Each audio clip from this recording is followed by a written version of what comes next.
Hello students, welcome to learning high Pathshala. जैसा कि बेटा हम उम्मीद कर रहे हैं आपकी पढ़ाई अच्छी चल रही होगी, स्टडी आपकी अच्छी चल रही होगी, बढ़िया आप प्रॉपर तरीके से पढ़ रहे होंगे। जैसा कि आपका बोर्ड होने में 3 महीने बाकी हैं। ये अक्टूबर बेटा मत गिनो, ये ऐसे निकल जाएगा। नवंबर, दिसंबर, जनवरी, फरवरी में आपका बोर्ड होना है। 3 महीने आपके पास हैं। अभी तक आपने क्या किया है? स्कूल गए हो, कहीं से पढ़ा है या नहीं पढ़ा है, कुछ किए हो या नहीं। लेकिन ये लास्ट के 3 महीने आपके लिए बहुत बहुत इंपॉर्टेंट होने वाले हैं। इस लास्ट के 3 महीने में जो आप पढ़ लोगे, जो आपको याद रहेगा, उसे अच्छे से कर पाओगे। आज हमारा लेक्चर नंबर 5 है और आज हम लेक्चर को स्टार्ट करते हैं और ये आपका आखिरी लेक्चर होगा।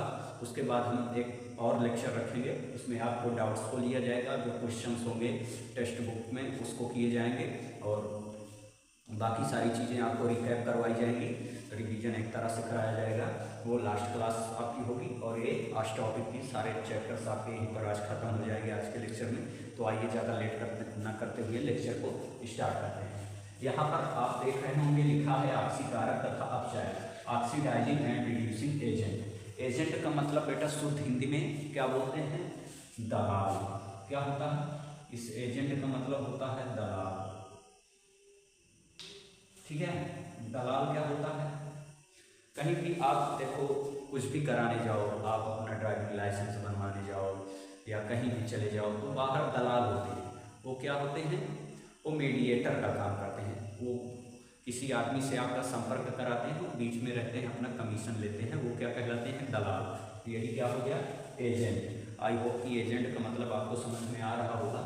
तो यहाँ पर लिखा क्या है? किसी रासायनिक प्रक्रिया में जिस पदार्थ का ऑक्सीकरण होता है, कोई रासायनिक प्रक्रिया हो रही है, उसमें जिस पदार्थ का ऑक्सीकरण होगा उसे अपचायक कहेंगे। क्या कहेंगे? Reducing agent. और जिस पदार्थ का अपचयन होगा बेटा, उसे हम क्या बोलेंगे? ऑक्सीकारक एजेंट। ठीक है, ऑक्सीडाइजिंग एजेंट। ठीक है, यहाँ पर हमने आपको एक एग्जाम्पल दिया है। यहाँ पर हम आपको कौन सा ऑक्सीकारक है, कौन सा अपचायक है, किसका ऑक्सीकरण हो रहा है, किसका अपचयन हो रहा है, सारी चीज़ें इसमें बताई जाएंगी। उसका इस एग्जाम्पल के बाद आपको ऐसे 3-4 से एग्जाम्पल आपको ढूंढ कर लिखने हैं कॉपी में और कमेंट बॉक्स में लिखना है कि आपने एग्जाम्पल्स और किए हुए हैं। तो यहाँ पर आइए समझते हैं। यहाँ पर लिखा है कॉपर ऑक्साइड को जब हम हाइड्रोजन से रिएक्शन कराते हैं तो हमारे पास कॉपर बनता है और जल का अणु बनता है। ठीक है, यहाँ पर ऑक्सीजन कॉपर के साथ में है, यहाँ पर कॉपर अकेला हो गया। तो यहाँ पर क्या हो रहा है? ऑक्सीजन बाहर जा रहा है। ऑक्सीजन बाहर जा रहा है तो यहाँ पर क्या होगा? हमने आपको क्या बताया था कि जिस चीज में ऑक्सीजन बाहर निकलता है उसका क्या होता है? अपचयन। तो यहाँ पर क्या हो रहा है? अपचयन। ठीक है भाई, यहाँ पे ऑक्सीजन बाहर जा रहा है, यहाँ पर क्या होगा? अपचयन होगा। और फिर यहाँ पर क्या है? यहाँ पर है हाइड्रोजन। हाइड्रोजन के साथ ऑक्सीजन जुड़ रहा है। ऑक्सीजन का जुड़ना क्या होता है? ऑक्सीकरण। तो ये आपका क्या हो गया? ऑक्सीकरण। ठीक है, ये आपका क्या हो गया? ऑक्सीकरण। कॉपर से ऑक्सीजन बाहर गया तो अपचयन कहलाता है। ऑक्सीजन का बाहर निकलना क्या होगा? अपचयन होगा। फिर यहाँ पर H2 हाइड्रोजन गैस है, उसके साथ क्या हुआ? ऑक्सीजन जुड़ा, तो ऑक्सीजन का जुड़ना क्या होगा? ऑक्सीकरण। आई होप कि इतना आपको समझ में आया। फिर लिखा है रासायनिक प्रक्रिया में जिस पदार्थ का ऑक्सीकरण होता है उसे अपचायक कहते हैं। तो यहाँ पर अपचायक कौन होगा?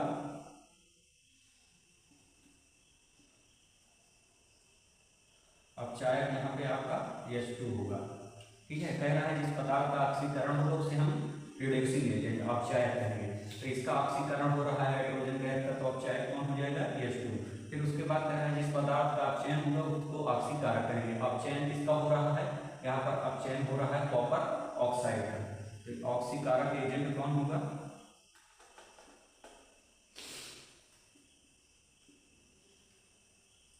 ऑक्सीकारक किसका होगा?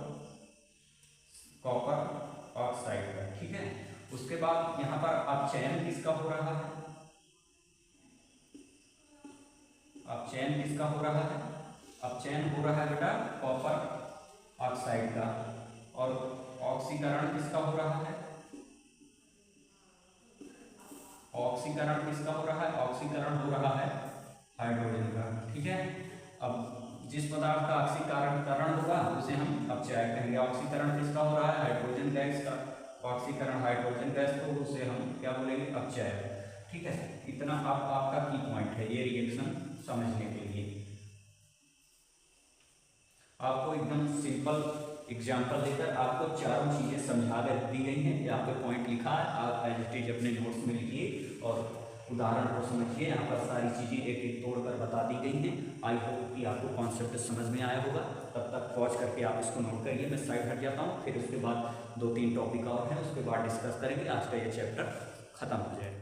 तो अगला टॉपिक क्या है, रेडॉक्स प्रक्रिया, रेडॉक्स रिएक्शन। जनरली ये आपकी बोर्ड एग्जाम में 2 नंबर में क्वेश्चन तो आना ही आना है।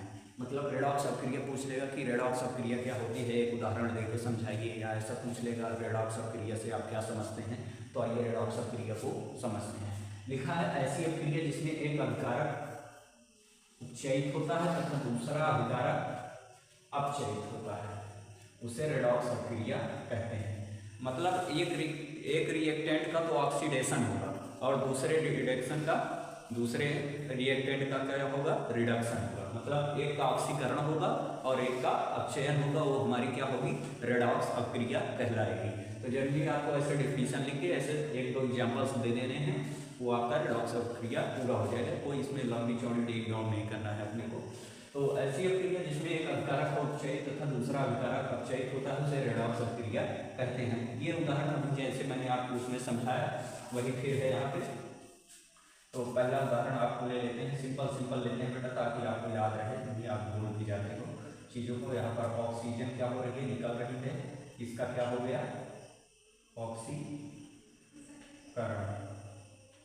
ठीक है, इसका ऑक्सीकरण हो गया और इस चीज का क्या हो गया, अरे यार ऑक्सीजन बाहर जा रहा है ना, तो ऑक्सीजन बाहर जा रहा है तो क्या होगा, इसका ऑक्सीजन बाहर जा रहा है, इसका बेटा अपचयन होगा, इसका अपचयन होगा। और इसका क्या होगा, ऑक्सीजन जुड़ रहा है, इसका ऑक्सीकरण होगा।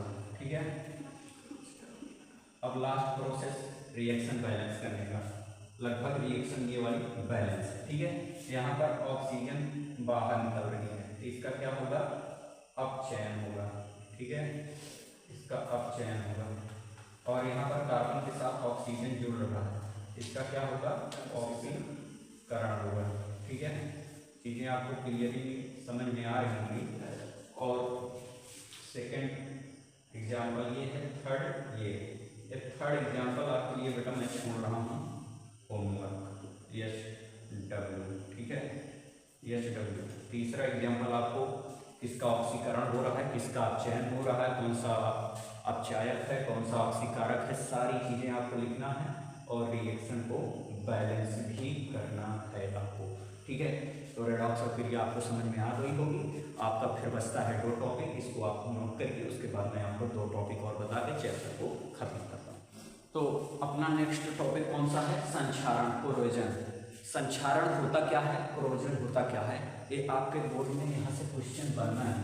वेरी इंपॉर्टेंट क्वेश्चन स्टार बना लो, 2 नंबर या 3 नंबर में आपसे क्वेश्चन पूछा जाएगा। और जब ये क्वेश्चन पूछा जाएगा तो साथ में इसके जो बाद में एक टॉपिक पढ़ाएंगे वो भी साथ में पूछा जाएगा। तो वेरी मोस्ट इम्पोर्टेंट टॉपिक लिखा है, जब कोई धातु जल आर्द्रता के संपर्क में आती है, आर्द्रता क्या होती है, जल में उपस्थित वायु में उपस्थित जलवाष्प की मात्रा को आर्द्रता कहते हैं। फिर से सुन लो, आर्द्रता किसे कहते हैं, वायु में उपस्थित जलवाष्प की मात्रा को आर्द्रता कहते हैं। वही वायु में नमी, जब कोई धातु जल और आर्द्रता के संपर्क में आती है तो ये धातुएं क्या होती हैं, संक्षारित हो जाती हैं और इस प्रक्रिया को संक्षारण कहते हैं। ऐसे सिंपल सी आपके डिफिनीशन को लिखना है। उसके बाद उदाहरण कौन सा होगा, जैसे बेटा लोहे पर जंग लगना, लोहे पर जंग लगना। आप देखे होंगे आपकी साइकिल होगी या लोहे की कोई चीज़ होगी, आपके घर में वस्तु होगी, उस पर एकदम देखोगे भूरे लाल कलर के परत चढ़ जाती है, जिसे हम जंग कहते हैं। कोरोजन का मतलब हुआ रस्टिंग ऑफ आयरन, आयरन मतलब लोहा, रस्टिंग ऑफ आयरन मतलब उस पर जंग लगना, लोहे पर जंग लगना। चांदी के ऊपर काली परत का चढ़ना, चांदी के ऊपर काली परत का चढ़ना। अब इसका सिंपल से एग्जाम्पल कैसे समझेंगे, जैसे आपकी मम्मी हैं पाँव में पायल पहनती होंगी, तो उससे देखते होंगे आप 3-4 महीने बाद या 6 महीने बाद, साल भर के बाद वो पायल हल्का हल्का थोड़ा थोड़ा काला होने लगता है। तो ये कह रहा है चांदी के ऊपर काली परत का चढ़ना।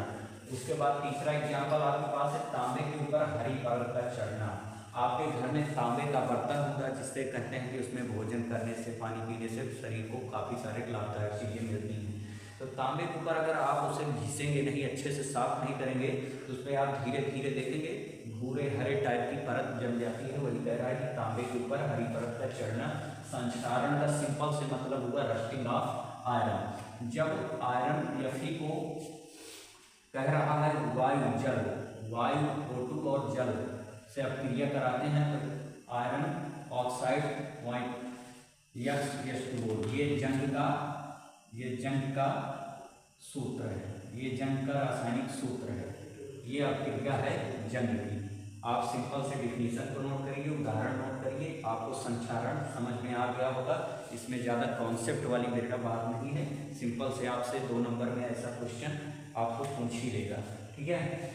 तो जब कोई धातु, हमने धातु कौन सी है, आयरन है, हमने यह मिल लिया, उसे धातु और जल से अभिक्रिया कराई थी, हमें क्या मिल गया, जंग का सूत्र प्राप्त हो गया, ठीक है। तो यहाँ तक आप नोट करिए, इसके बाद एक टॉपिक और डिस्कस करते हैं और चैप्टर समाप्त। तो हमने आपको क्या बताया, कोरोजन। कोरोजन में हमने आपको क्या बताया, जब कोई लोहा होता है या कोई धातु है, आर्द्रता और क्या होती है, जल के संपर्क में आती है तो क्या हो जाती है, संक्षारित हो जाती है। जैसे लोहे के ऊपर जंग लगना, चांदी के ऊपर काली परत का चढ़ना, तांबे के ऊपर हरी परत का चढ़ना, और उसका मैंने डिफिनीशन एग्जाम्पल सारे करवा दिए। लेकिन सर आपने एक चीज़ें नहीं बताई, क्या कि उसको सर मेथड नहीं बताया कि हम जंग को कैसे खत्म करेंगे। तो संचारण में एक टॉपिक छूट गया, मेथड, उपाय क्या है उसका, निदान क्या है, ठीक है। तो उसी के टर्म में हेडिंग लगा लेना उपाय, ठीक है। जुगाड़ क्या है उसको, जैसे उसको सर हम क्या कर देंगे, पेंट कर देंगे या ग्रीस लगा देंगे, ठीक है। ऐसी सारी चीज़ें करके हम संचारण को रोक सकते हैं। अगला टॉपिक आया आपका विकृत गंधिता, रेंसिडिटी। रेंसिडिटी, विकृत गंधिता होता क्या है, आप देखते हैं कई चीज़ें जैसे काफ़ी टाइम तक पड़ी रहती हैं, तो उसका जब हम बाद में स्वाद लेते हैं तो वो खराब हो जाता है, चखने पर हमें वो स्वाद नहीं मिल पाता है। जैसे काफ़ी टाइम से अचार रखा हुआ होता है, पिकल्स, वो काफ़ी समय जैसे रखा हुआ है, साल भर के बाद हमने खाया तो उसका स्वाद खराब हो गया, या और सारी चीज़ें हैं, नमकीन हो गई। तो वही कह रहा है चयित होने पर तेल एवं वसा, मतलब जो तेलीय है बेटा और जो जिसमें फैट वसा है वो विकृत गंधित हो जाते हैं, मतलब उनका स्वाद जो है, स्वाद खराब हो जाता है। क्या होता है, स्वाद उसका खराब हो जाता है तथा गंध में बदल जाते हैं, स्वाद और गंध उसका परिवर्तित हो जाता है। इसे क्या कहते हैं, विकृत गंधिता कहते हैं, ठीक है। मतलब उसके स्वाद में परिवर्तन हो जाता है, उसे विकृत गंधिता कहते हैं। इसका एग्जाम्पल है जैसे चिप्स होता है बेटा, जो नमकीन होता है, जो आपको लगता है अरे इसमें काफ़ी सारा भरा होगा, जब आप उसको खोलते हो तो उसमें 4-5 चिप्स निकलता है, बाकी सारी हवा भरी रहती है। वो हवा कौन सी होती है, जैसे चिप्स का पैकेट है, इसमें ऐसे ऐसे 3-4 चिप्स हो गया, ठीक है, और उसके बीच में बहुत सारी ऐसे हवा फिल होती है, हवा भरी होती है, आपको खूब फूला हुआ दिखता है, आप खरीदे तो इसमें बहुत सारा होगा, लेकिन उसमें क्या होता है 4-5-6 चिप्स निकलती हैं, बाकी सब हवा भरी होती है। तो वो हवा कौन सी होती है, ये नाइट्रोजन गैस होती है, N2 गैस, नाइट्रोजन गैस होती है। वो क्यों भरी जाती है बेटा, ताकि उसका स्वाद खराब हो। चिप्स का जो स्वाद है, ये जो चिप्स हैं इनका स्वाद खराब ना हो, इसीलिए क्या होता है उसमें नाइट्रोजन गैस भरी जाती है। और बाकी सारे हम इसको रोक कैसे सकते हैं, वायुरोधी बर्तनों में रखकर, जैसे पिकल्स वगैरह होता है देखो बर्नी में रखा जाता है, और उसमें बाकी सारे खराब ना होने के लिए बैगर्स वगैरह डाल दिए जाते हैं, सिरका जिसे बोलते हैं, ताकि उसका स्वाद खराब ना हो। तो ये हमारा लॉस्ट टॉपिक था, ये भी बेटा इम्पोर्टेंट है आपके बोर्ड पॉइंट ऑफ व्यू से, ये भी इम्पोर्टेंट है। और ये हमारा लास्ट लेक्चर है। आज आपका ये चैप्टर पूरा हुआ। इसके बाद हम एक लास्ट लेक्चर रिकैप, उसमें आप लैंग्वेज कैसी होती है, क्वेश्चन कैसे आएंगे, कैसे कैसे चीज़ें, इस चीज़ें हमने शुरू से अंत तक कैसे देखी, वो सब हम डिस्कस करेंगे। तब तक के लिए मिलते हैं। Take care, bye bye. आप अपना कमेंट बॉक्स में प्यार बरसाते रहिए। मिलते हैं अगले लेक्चर में।